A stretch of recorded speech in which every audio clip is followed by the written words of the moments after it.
Well, let's look at Psalm chapter 6. We left off yesterday with David pouring out his miserable condition before God. I'm weary with my groaning. This is verse 6. All the night make I my bed to swim. I water my couch with tears. Mine eye is consumed because of grief. It waxes old because of all mine enemies. Now, the end of verse 7, you think, wow, what a miserable place, what a miserable state David is in, crying himself to the point that he can't cry anymore, that is crying his eyes literally to the point of dryness. Where is this going to go? And he's just in the worst place, okay? Now, look at verse 8, because everything changes seemingly like just on a dime, the situation turns. Depart from me, all you workers of iniquity, for the Lord hath heard the voice of my weeping. The Lord hath heard my supplication. The Lord will receive my prayer. Let all mine enemies be ashamed and sore vexed.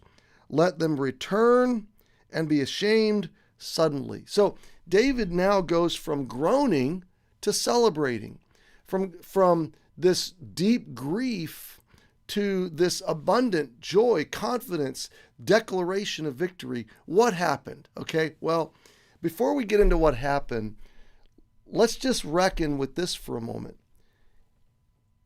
Our worst moments in life can change dramatically, and they can change quickly, okay? So you might be looking at a set of circumstances right now that are incredibly complicated, that are incredibly difficult, that you see no way out.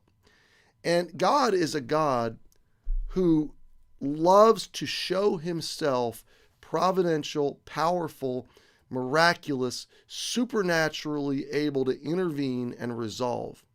You may be dealing with a work situation, a family situation, a relational situation, a church situation.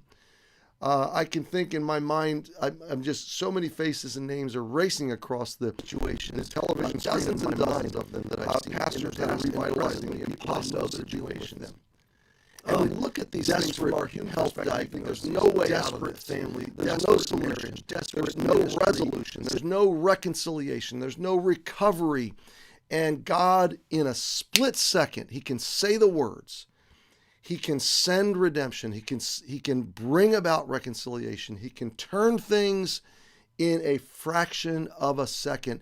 What you see as an impassable, impossible mountain, he can flatten in a moment. The Old Testament verbiage is, I will go before thee and make the crooked places straight. He makes a way through the wilderness. He shines light through the darkness. He makes the impossible possible. This is what he does, okay? I will go before you. I'll break down the bars of iron. I'll open the gates. I will burn the briars and thorns. I will make a way where there is no way. There was that song that we loved to sing years ago, and sometimes we still sing it. God will make a way where there seems to be no way. He works in ways we cannot see. He will make a way for me. Okay, now,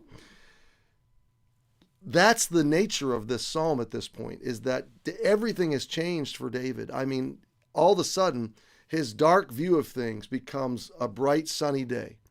And now, what changed? We don't know. Okay, we don't know if it was that he got news that circumstances were suddenly different, that his enemy had retreated, that everything had changed. We don't know if this is God just surging into his heart and mind a new spirit and a new context of life, a new frame of reference, a new view. You know, we don't know if this is a by faith declaration or if this was news that David got between verses 7 and 8 that changed everything. Now, we do know that David was spared from these situations like this, okay? But we don't know in the writing of the psalm what was his experience.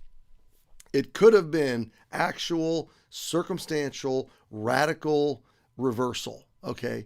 That everything changed and God answered David's prayer visibly, demonstrably, and that David's now, his new experience is, wow, God came through, okay? Or if just the fact that unfolding his struggle before God gave God access to do surgery, precision surgery on David's spirit, so that David emerged from this dark night, woke up the next morning with a sense that God was with him, that God had heard his prayer, and God had changed his perspective. Now, here's the good news, friend, and I've been in both situations, and so hear me. Whether God changes your circumstances or whether God changes your perspective isn't going to matter so much, because either way, you're going to feel, your experience is going to be dramatically different. So I'll tell you this, going to God gives God access. He's either going to change your circumstances or he's going to change your perspective. Either way, you're going to wake up with fresh strength, fresh joy, fresh hope, and fresh faith. And that's the good thing that happens when you go to God with your grief.